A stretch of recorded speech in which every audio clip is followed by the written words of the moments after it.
Ξαντηρήσει,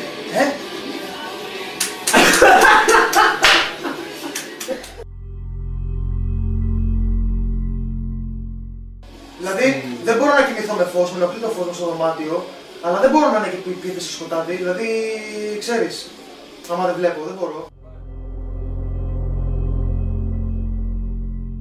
Ποτέ όταν ήμουν μόνος μου στο σπίτι, ξέρω εγώ, δεν είχε φέρει ο νους μου, ξέρω εγώ, δεν είχε φέρει ο νους μου στο μυαλό για να με τρομάξει, όπως κάνει ο νους μου μερικές φορές. Δηλαδή δεν θα το σκεφτώ, δεν θα σκεφτώ τίποτα και όμως κάτι έρχεται στο μυαλό και σε τσιτάρει.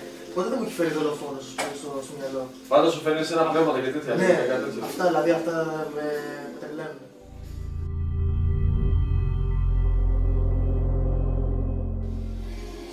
Μου φάνηκε ότι κάποιος δεν μπορεί να μαλάκι. Σοβαρά.